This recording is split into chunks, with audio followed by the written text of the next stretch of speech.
Ladies and gentlemen, the captain will turn off the seatbelt sign once it's safe to move about the cabin. I cannot believe you're here. Back in coach? Me neither.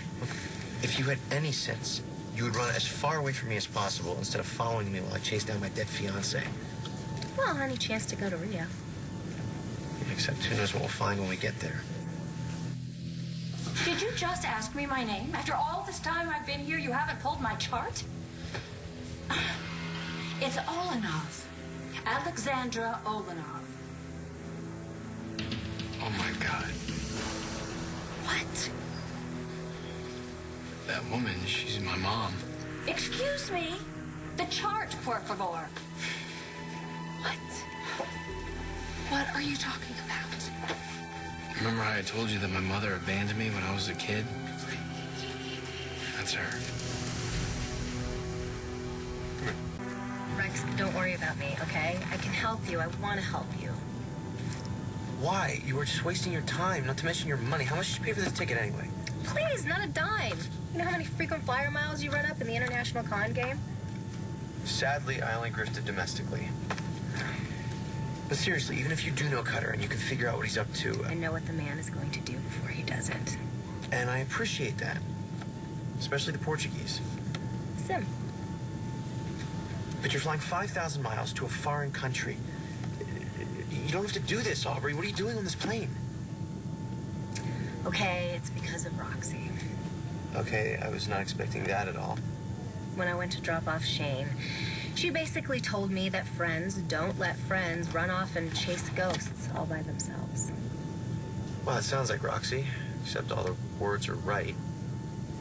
I know she's not exactly my biggest fan, but she is right. You and I are friends. At least I think we are. And I'm worried about you. Yeah, in other words, you think I'm crazy? No, not at all. Really? So you don't think it's at all crazy I'm hoping to find my dead fiancé at the end of this trip?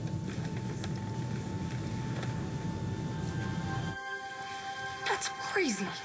You're saying that your long-lost mom just happens to be standing right here in front of us in this plastic surgeon's office? I know how it sounds. Well, like you said, Cutter, you were a kid when she left. I don't care how long it's been, okay? I remember her. I remember that face. I don't care what Dr. Fasanel has ever done to it. That's my mom. And you tell that coward you work for that he can stop hiding from me because of this butchery that he did on my face. And if he doesn't, he's going to face the full extent of my wrath, which includes much more than a lawsuit. That's just the beginning.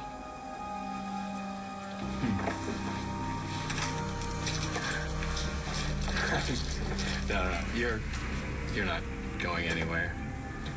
I'm not. No. Just who do you think you are? Your son.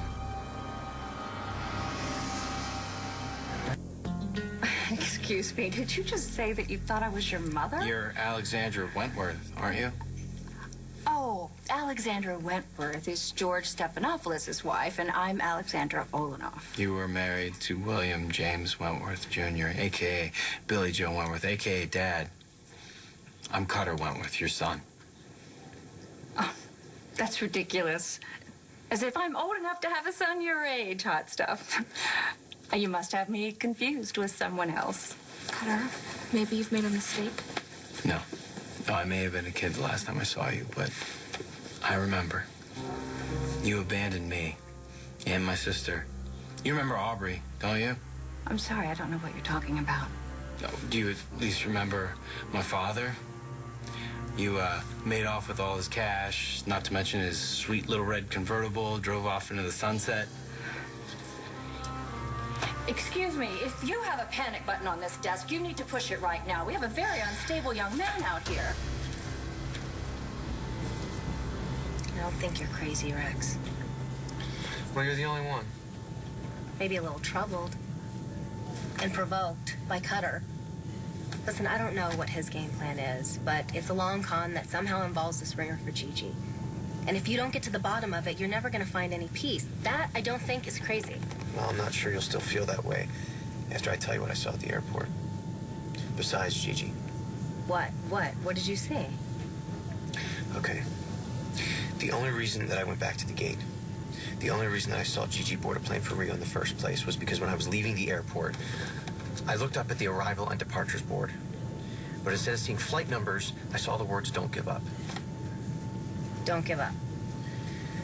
Ever since I started seeing Gigi, I've been seeing those words. It's a message that I got from a psychic. It was written on a check at the Buenos Dias, which was given to me by a waitress that I thought was Gigi, and now this. On the arrivals and departures board. Yes, clear as day. So I didn't give up. I went back to the gate, and there she was, Gigi. And it wasn't a look-alike, it was her. Wow, that is something. So you still think I'm not crazy? Rex, I know you're not crazy.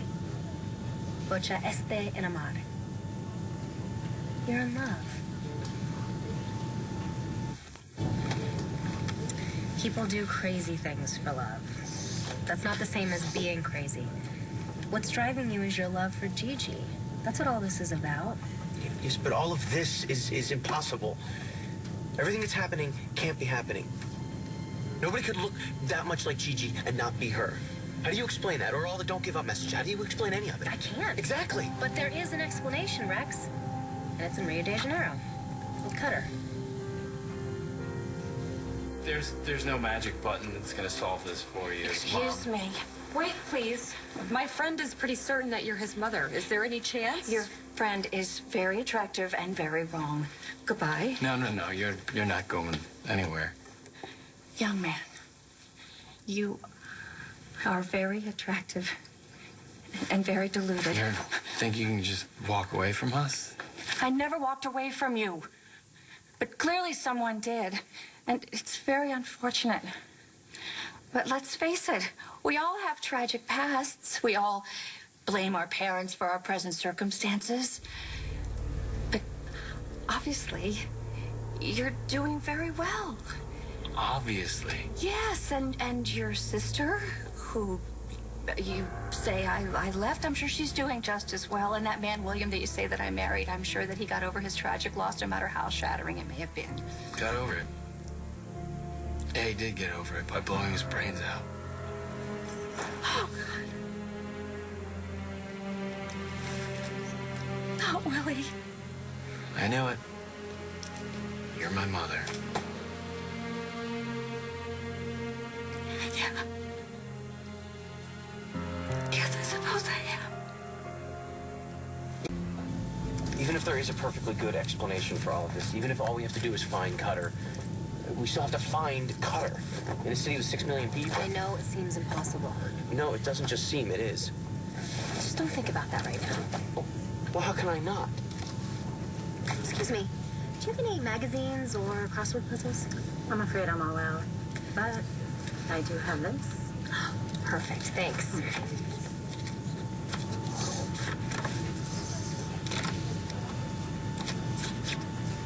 Seriously, you want to play cards? I think the game could clear your mind. Well, I have to warn you, I'm good. We'll see just how good.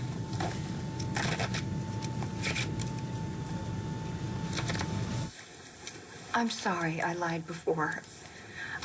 I am a very wealthy woman now, and I have an island resort. And there are gigolos and grifters trying to take advantage of me all the time. And you can't blame me for trying to be cautious. Of course.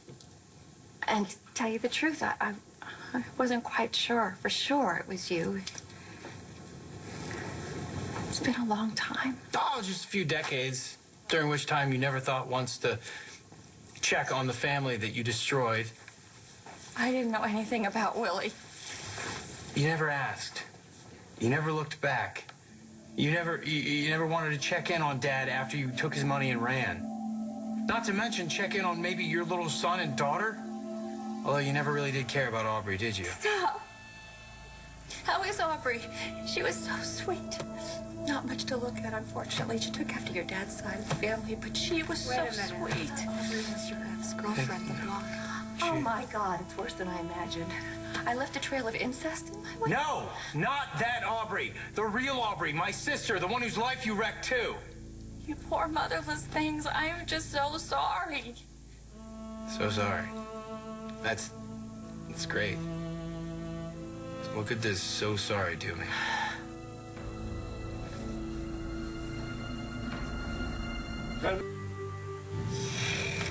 Told you I'm good. Yeah, you're good, all right. At cheating. What are you talking about? Don't play innocent with me. You've got the king of spades up your sleeve. I do not. Okay, I do. How did you know that? Nobody has ever caught that little trick. Not even you? Oh, you're good. Mm-hmm. I sure am. Just like you, formed con artists. And I think between the two of us, we shouldn't have a problem finding Cutter and getting you all the answers you need. Cutter, I understand how angry you must be. I wasn't much of a mother. No, not much. But there's more to one side of the story. I have felt so much pain in my life, too. Really? Yes. Really? Because, Mom, it seems like you're doing just fine. Living it up in Brazil, getting tune-ups from Dr. Fasanella. I'm sorry, what happened? Was there a shortage of muscle relaxers? Cutter, you have no idea. I am not cut out to be a mom. I shouldn't be anybody's mother. Believe me. Yeah. God only knows what would have happened to you if I'd stayed. And quite frankly, you weren't the easiest child in the world either. Excuse me? Well, you certainly lived up to your name. You loved to run around with scissors, and I was at the end of my tether when you cut my mink into little pieces. I'm sure you managed to find another one. That's not the point, and it doesn't make any difference. I did. It's just that you were so much better off without me. Better off? Yes. Look at you.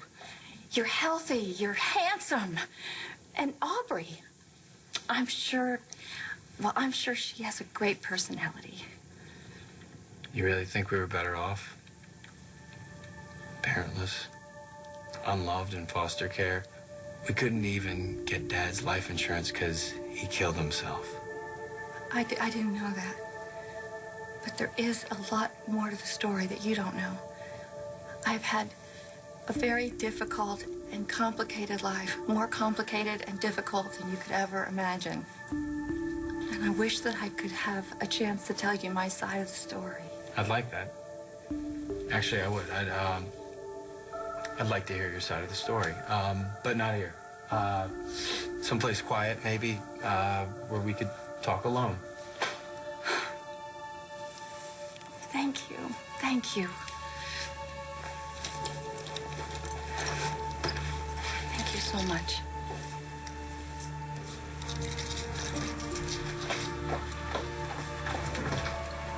Are you sure about this?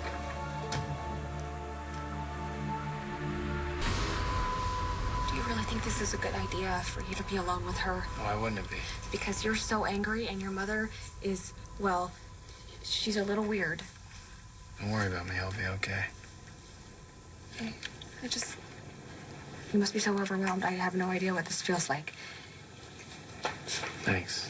But I've actually been waiting for this for a long time. Okay. Well, I'll be right out here in case you need backup. Thanks.